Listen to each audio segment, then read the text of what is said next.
Welcome to Buckeyes Tomorrow Morning for Tuesday, July 18th. I'm your host, Tom Orr. The Indiana game is in 46 days. The game against Michigan in 130 days.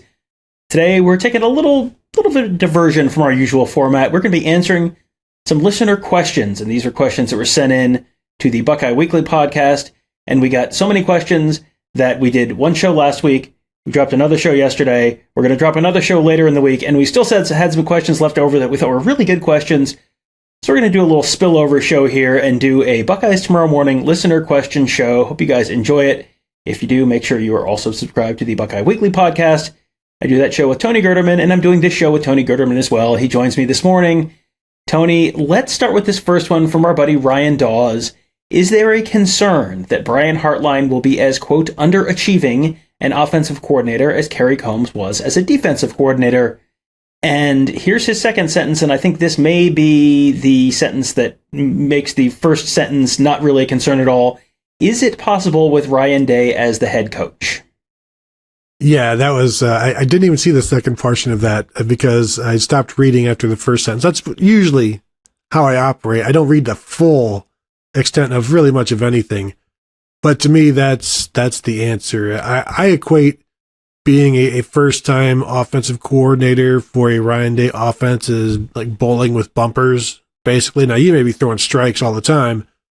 Sometimes you might throw a couple of gutters, but Ryan Day is there to make sure, like, yeah, let's just get these back towards, get the offense back towards the front pin there and go from there. Because I feel like the organization, the skill that they've put together, and as we always talk about, like the play calling, so much of it is done during the week, the game planning.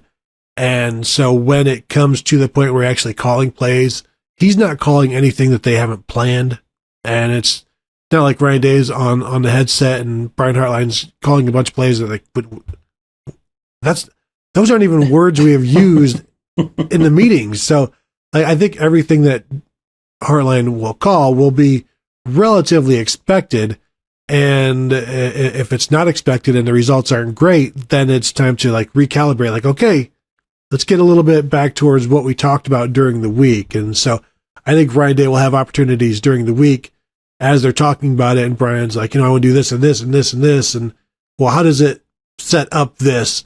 How does it look? How is this a twist off of what we've been doing? And so the scheming of it and the play calling of it, it's all very tied in. And I think the game plan will make it so that it's not this nightmare scenario, because not that Brian Hartline's going to have his hand held or anything like that. He's going to be able to, we assume he's going to be able to call what he wants.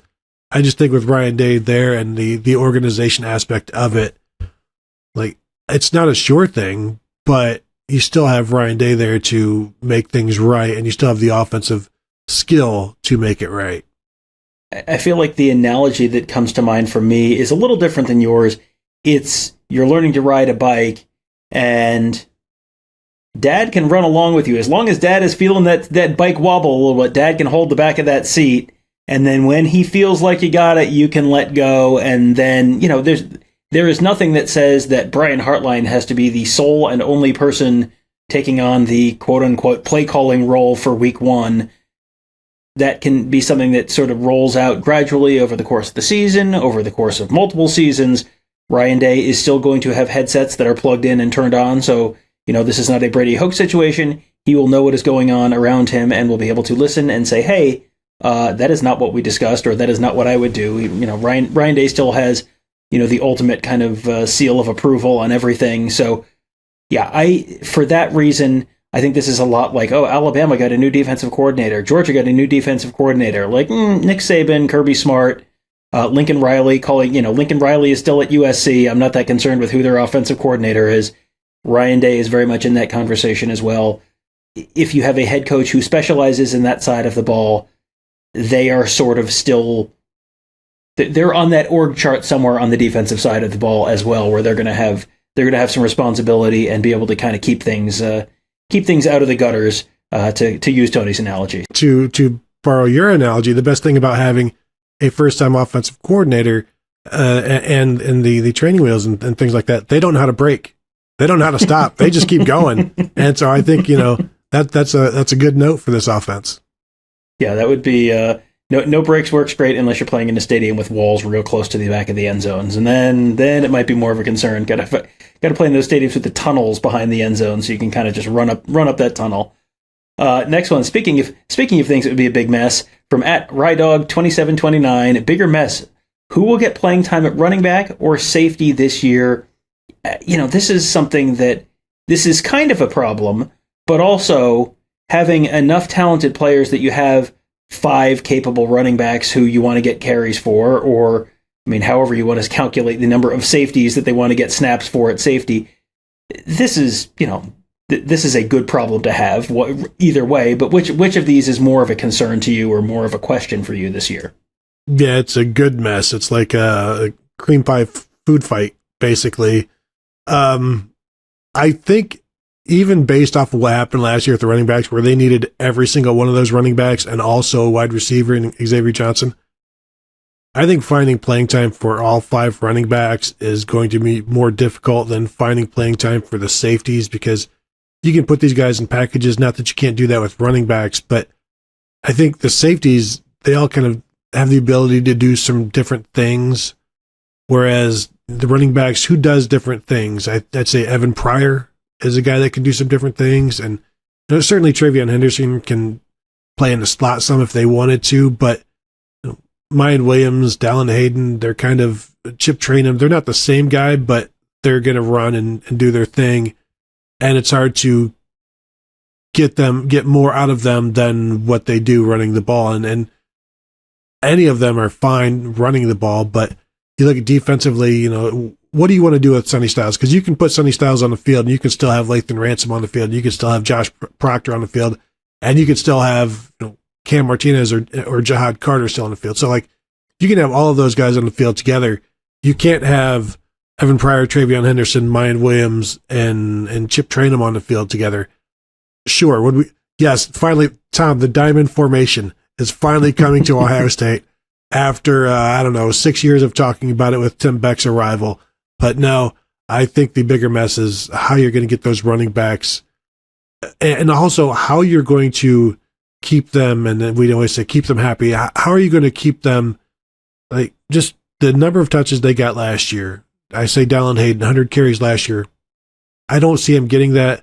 Chip Trainum, the role he had last year against Michigan, how do you engage him? How do you keep him alert, and just how do you not make this a frustrating year? How do you keep, even not making the running backs happy, how do you keep them from being frustrated by their role this year? I think that is the more difficult task. Yeah, I would agree with that. And I think this is really just a numbers game, because you're playing 3 safeties at a time, and we're talking about maybe 6, 7 safeties at the most that were potentially in that. And so you basically have 2 lines of safeties there. I'm going to steal a hockey term. 2 lines of safeties there with 1 extra guy, maybe. You're only playing 1 running back at a time. They're not switching to the wishbone this year. So you're only playing 1 running back at a time. So, yeah, there are going to be fewer snaps available for each of those guys, just because there's three safety spots and 1 running back spot, and the number of players we're talking about overall is very similar between the 2 groups. So, yeah, I think that's probably a pretty clear answer to me. And Tony, if they were going with a diamond formation in the year of the tight end, I think we know which position they would have 4 of out there. Please. Last one from @ol_Pete1926. If Ryan Day loses to Michigan in 2023 and 2024, where will he be in 2025?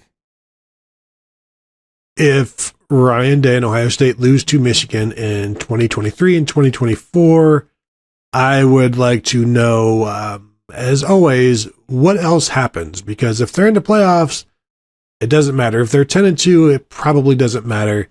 I don't think people maybe realize, no Ohio State head football coach ever has been fired for losing to Michigan. Some have resigned for not winning enough. And John Cooper, 2-10-1, didn't get fired for losing to Michigan. He got fired for losing his team, basically the program. And Woody Hayes was struggling when he got fired for punching Charlie Bauman, but there are people who are upset with his recent stint against Michigan. But nobody has really been fired because of the Michigan game. And so I think you look at this, and if Ryan Day loses, what would that be? 4 in a row. That's not good. He'd be 1-4 at that point. But again, if you're in the playoffs, is that still going to be the standard in terms of, not the standard of goals, but how can you fire somebody for making the playoffs? Now, if you want to say your goals are the playoffs, and if you're not getting there, then you're going to be fired. How many years can you do that? Can you not make the playoffs 2 years in a row in a 12-team playoff? Like, what is the line now? Because before, you could not make the playoffs and it would be okay. Now, if you're not making the playoffs, then you're basically not one of the top 12 teams in the nation, sort of. And how many years can you do that? Even if we know 9-3 isn't good enough, Tom. And, I mean, go back to the beginning of the Urban Meyer era at Ohio State. How many years would they not have been one of the top 12 teams in the country coming out of the regular season? Any? I mean, they wouldn't have been eligible in 2012, but they were. 2013, they would have been. 2014, obviously, they were. 15, yes. 16, yes. 17, yes. 18, yes. 19, yes. 20, yes. 21, yes. 22, yes. I mean, I think that is, I think, sort of table stakes, is you have to be one of the top 12 teams. And I think you're exactly right. The answer is, I need more information to tell you the answer to this question, because if they lose to Michigan in 2023 and 2024, again, they could have last year lost to Michigan, made the playoff anyway, very nearly beat Georgia, and then would have played a team that Georgia beat by, 58 points? So I'm going to say Ohio State probably could have pulled that off by, say, 10. I think probably pretty comfortably they could have pulled it off by 10 to 40 points. So, yeah, I think if they win the national championship last year, yes, then his job status is 2 thumbs up, probably a contract extension, and, the Michigan game is this sort of annoying thing in the background, but is not something that is the sole determinant of his future job status. If they lose to Michigan this year and they go 10-2 and they miss the playoff, and then they lose to Michigan next year in 2024 and they go 9-3 and they're in the in the Outback Bowl or something, then that's one set of circumstances. If they lose to Michigan the next 2 years, but they make the playoff at least one and probably win a couple playoff games and you get to kind of a Final Four at least, I think that's probably that has been a standard of success that is going to keep you around and give you another year. Until you have the bad year, I don't think there's going to be a big rush to get rid of him. If they're still 10-2 and making the college football playoff and winning a game or two, I think that's probably going to be viewed as a successful season. But all this stuff, Tony, this is also speculative because the world is going to be such a different place 1 year from now in the college football world compared to where it is right now. By the way, I'm just looking through all of the Phil Steele and the rankings of Ohio State over the years, and only like twice in the last 20 years has Ohio State been ranked between 20 and 25. And do you know the last time, Tom? Ranked between 20 and 25, so this would not include 2011. Correct. And they were a top 10 team, or they were 18, 15, and 17 the first 3 weeks of 2011 before dropping out. So would not include them because they were not in that range. Okay. 2004? Sooner, more recent. But also that was the other time. Yeah, okay. 2004, and trying to think a year that they lost games early in the season. 2008? When they lost to USC? No, the lowest they dropped to there was 14. Okay, I don't know. You're gonna have to tell me. Way back, Tom. Do you remember the last time Ohio State won a national championship? 2014. That is correct.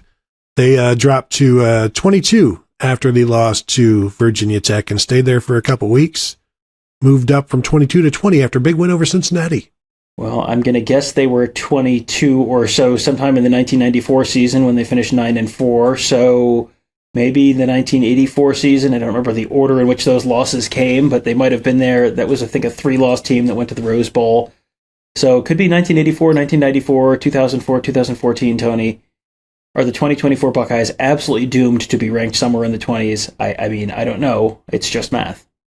I'll just say the other 2 years, that 1999 and 2001, they were also ranked between 20 and 25. But then you're correct. Go back to 1994. And the last 3 times they were ranked in the 20s, they beat Michigan every single one of those years. So, is Ohio State destined to dominate Michigan for the foreseeable future, or destined to languish in the 20s, or perhaps both? What an exciting mathematical trend we're exploring here on the Buckeyes Tomorrow Morning podcast. You'll have to, you want to find out? We'll all find out together in the future at BuckeyeHuddle.com. Fantastic team of insiders covering the team. Fantastic team of recruiting analysts and X's and O's gurus covering, making you a smarter football fan. Fantastic community there. Lots of fun conversation on our Huddle board. Also, make sure you check us out on Facebook. I don't plug Facebook enough. Facebook.com/BuckeyeHuddle, Twitter.com/BuckeyeHuddle, YouTube.com/BuckeyeHuddle. Wherever you are, just type in whatever URL you want to, /BuckeyeHuddle. We'll come up on most of them. And make sure you are following us in all of those places. Great access to team coverage, recruiting coverage, and much, much more, all from your friends at BuckeyeHuddle.com. That will do it for today. Thank you guys all for joining us. Have a great day. We'll talk to you tomorrow.